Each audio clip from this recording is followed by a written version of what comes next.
Sure, why not? Welcome, guys. Episode. Oh shit, what's episode 9? I have no clue. Okay, let's restart. Yeah. Just keep going. We'll edit this. Okay. Welcome, guys. You know what it is. We are reviewing the best possible basketball team for each franchise. Guess what we got today? Utah Jazz. Some of them are going to be like, come on, man. Everybody knows that. I'm Magic Mike. This is the swag, right? And so, like you said, we're going through every all the good players that played for the Utah Jazz, and we're going to say, all right, best point guard is John Stockton, and we're gonna go each position, and we're gonna give a 6-man to just to round out the roster. Yeah. So spoiler, I already gave away John Stockton. Stockton. Was it really gonna be anybody else? We knew it was gonna be John Stockton. John Stockton, probably the most underrated point guard of all time.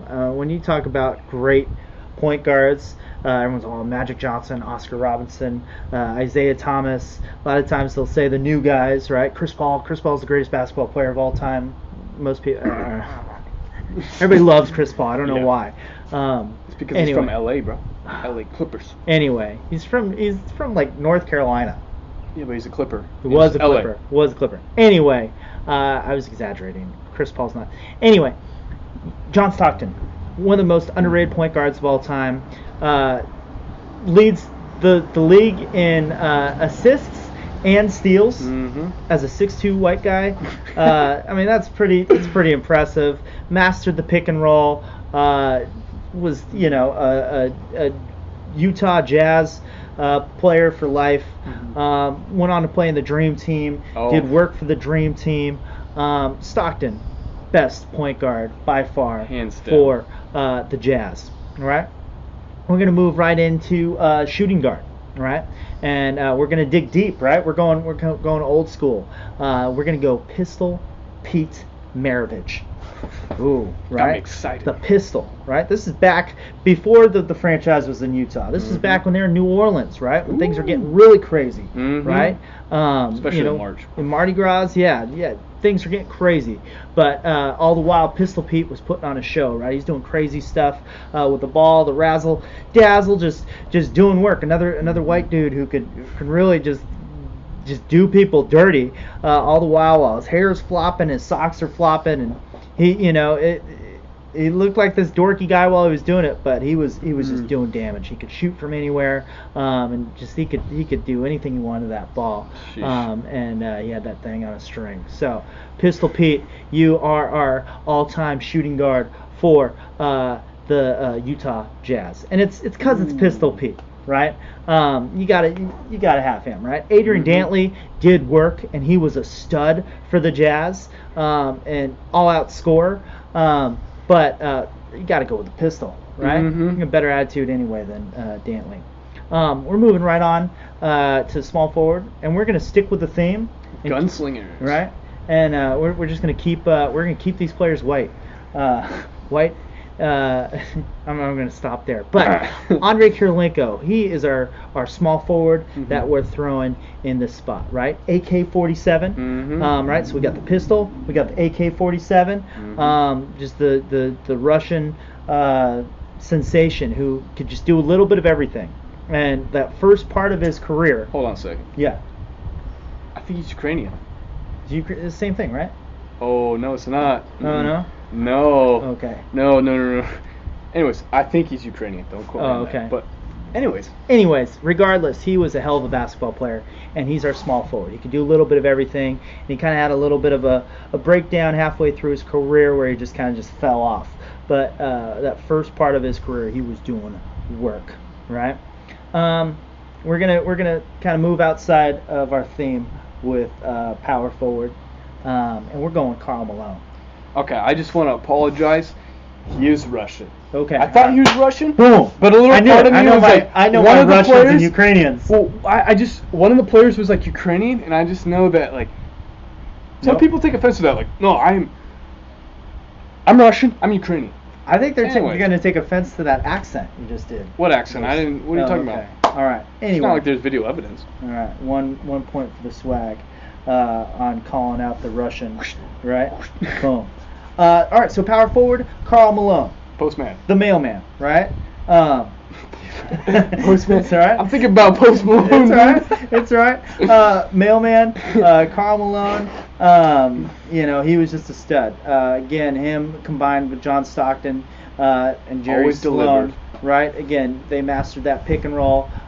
He is second all time in points. Is he still second all time in points? I believe so. Yeah, he's going to get Green, passed up by Malone. LeBron. LeBron will pass everybody if Right. he stays healthy. Right. But Karl Malone could run the break crazy, was just a massive human being. He's just a beast. Karl Malone, you're our power forward. Now we're going to center. All right, let's hear it. Right? We're going to go Mark Eaton. Who? Right? No disrespect to Rudy Gobert. Okay. Who's solid and he's holding it down and great. But Mark Eaton, for what he was, right? He was amazing, right? I'm just gonna rally off some stats. And again, Who's he eating though? He was eating anyone who was gonna shoot. He was gonna just gobble up all those shots. Kind of like Gobert. Yeah, but Go Bears! Anyway. I'll just throw some stats out for you.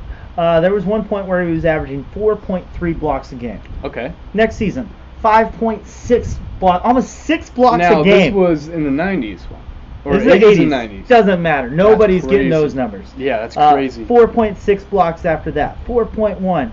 Then he had a big drop off where he started getting 3.7. Oh, that's Still rough. crushing it, right? Gobert's not doing those numbers, right? So my question is based off this. Do you think Utah has great defensive players? Now it seems like it's a recurring theme because Utah now has a great defense. Right. We talk about Gobert, who's arguably, top 5 every single year Absolutely. defensive players. They got a good defensive team. Do you think Utah literally likes to build their Low-key? teams off of defense? That's interesting. I like that. And the answer is probably absolutely. Because, right? based off the 80s, a dude's averaging 5 blocks a game. That's like obscene. And then That's you've got the stupid. top player in steals also. Yeah, you got on that Stockton same there. team, right? You got AK-47 who came Yep. a little bit later, And but he was has also defense. holding it down, You got Gobert now. right? That's interesting. Low key, yeah, they were a defensive Unit. So juggernaut. if Okay. you want to play defense, go to Utah. I guess, Start yeah, practicing Utah. right. I like that. Nice little observation. Mm. All right. So again, those are our starting 5. We need a bench player now. Donovan Mitchell. Donovan Mitchell's a stud, but he's only played 1 season, and he did a hell of a job leading them this season. Rookie of the year. The real Rookie of the year. Anyway, no offense to Spida, but I'm going Darren Williams. Darren Love it. Williams, he had a longer stint with the Jazz. He did more with the Jazz than Donovan Mitchell's been able to do thus far. Darren Williams, my favorite player of all time. He had that double crossover, which was unreal. He was a pretty big point guard who could post up people. Again, he ran that pick and roll with Boozer to a T, and really just really did work until him and Jerry Sloan kind of had that falling out. Darren Williams was like the next coming of John Stockton. Yeah. And if it weren't for those Lakers that kept knocking him off, who knows what they could have done? Because they had a cool little unit with Okur stretching the floor. They had Kyle Korver hitting threes when he was really just crushing it. Boozer was doing his thing. They had a young Paul Millsap. They had a young Wesley Matthews. They had a young Gordon Hayward. All great players. Yep. Hayward's our small forward. He's got to be the best small forward to ever play for him, right? I wouldn't say so. We're sticking with AK-47? Yeah, and my reasoning is Hayward's a great player, right? Okay. But Hayward really, like his steps, like he progressively got better. But it was like his last 2 years when he was actually a great player. Okay. Whereas before that, I think it was like 15 points, Right, like right. 17, Yeah, then never really 21, come and then he into went to his own. Boston. Okay. So, if he had stayed on Utah, his trajectory, absolutely, he's going to be a fantastic player. I mean, in Boston, I'm saying that dude averages at least 22. Okay. Right? All right. Great player. We can maybe slide him to a bench role. Okay. I just think AK-47 is just... Darren Williams making the list. I don't care who else is on this list. Darren Williams on the list. So. Then we got to cut Hayward out, man. All right, there you have it. Let's get in the comment section. If you disagree with Magic Mike, let him know. Right? Yeah, if you disagree with me on Donovan Mitchell, let me know. Right? He wasn't Rookie of the Year. Ben Simmons 100% was. All right. Let's start the conversation. Put it in the comment section below.